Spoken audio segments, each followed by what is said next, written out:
কি বলবেন? কিছু বলার নেই। চাকরি যা আছে ধরে নাকি টাকা নেয়। দাদা আপনাকে কি ফাঁসানো হচ্ছে? এর পক্ষে দিয়ে জানাবো।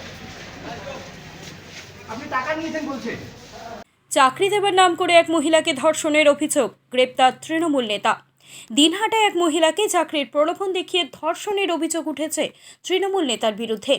তৃণমূল কংগ্রেসের বড় আটিয়াবাড়ি ২ নম্বর অঞ্চলের সভাপতি আব্দুল মান্নান ওরফে মান্নের বিরুদ্ধে অভিযোগ মান্নান নির্যাতিতাকে প্রাথমিক বিদ্যালয়ে শিক্ষিকার চাকরি দেওয়ার নাম করে নির্যাতিতার বাবার কাছ থেকে ৫ লক্ষ টাকা নেয়।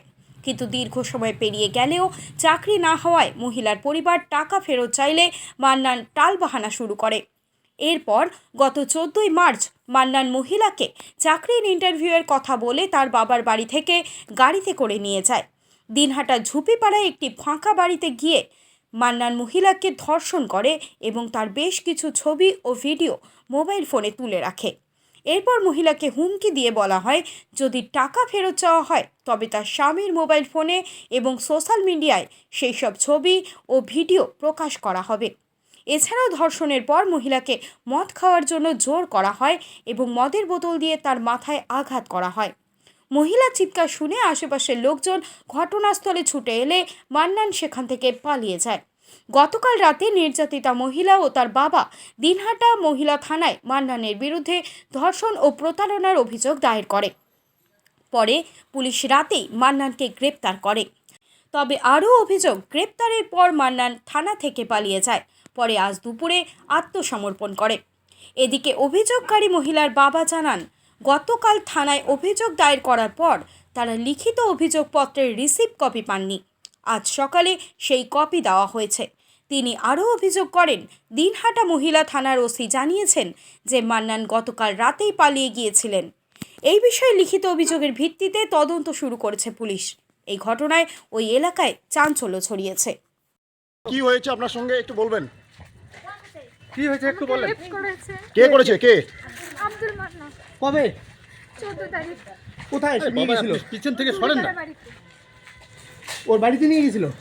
ওর বাড়ি জুড়িপাড়া। আর আর কি হয়েছিল তোমার সাথে?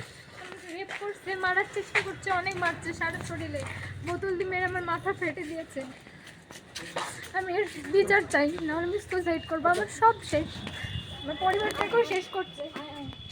এই বিষয়ে নির্যাতিতার বাবা কি জানাচ্ছেন শুনুন। থানাতে আসলেন, আসার পর এখন থানাতে আমি রিসিভ কপিটা চাইলাম, কালকে রিসিভ কপিটা চাইছিলাম, আমাকে বললো যে না আজকে হবে না, কালকে দেওয়া হবে, কাজ করতেছি। তো যাই হোক, এবারে রিসিভ কপিটা চাইলাম, তো আমাকে মহিলা থানার ওসি বললো যে আপনার কাছে তো ভাড়ের লাভ নাই, আসামি কালকে রাত্রিবেলা পালিয়ে গেছে।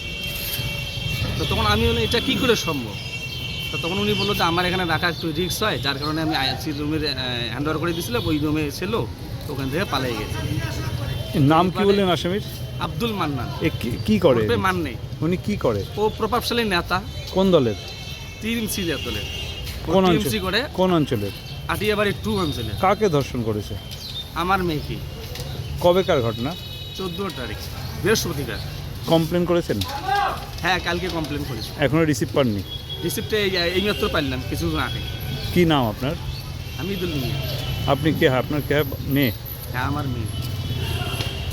বিজেপি জেলা সভাপতি অভিজিৎ বর্মন কি জানাচ্ছেন শুনুন।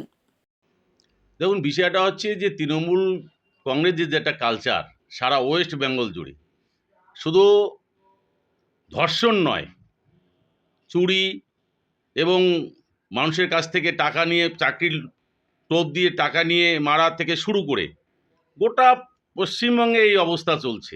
এটা নতুনত্বর কিছু নেই। সুতরাং এমন পর্যায়ে আজকে রাজ্যটাকে নিয়ে গেছে, মানে মানুষ, পশ্চিমবঙ্গের মানুষ দেখছে সব। তো আগামী দিনে মানুষ সেটা চিন্তা করবে। আর এই যে কাণ্ড কারখানা করেছে, যে ধর্ষণ করেছে, আমি শুনেছি উনি অ্যারেস্ট হয়েছে, তার কঠোরতম শাস্তি হওয়া দরকার। কঠোর থেকে কঠোরতম শাস্তি আমরা চাই। তৃণমূল কংগ্রেসের বর্ষিয়ান নেতা আব্দুল জলিল আহমেদ কি জানাচ্ছেন শুনে নেব। আইন, আমাদের পশ্চিমবঙ্গ আইনের শাসন আছে। কারো বিরুদ্ধে কমপ্লেন হলে পুলিশ তার ব্যবস্থা নেয়, এটাই তার প্রমাণ। বিজেপির এলাকায়, বিজেপি উত্তরপ্রদেশে রেপ, মার্ডার হলো সেখানে অ্যারেস্ট হয় না, তাদের মামলা রুজু হয় না। এটাই প্রমাণ করে দেয় যে মমতা ব্যানার্জির এখানে যে দলের লোক হলো তাকে ক্ষমা করে না।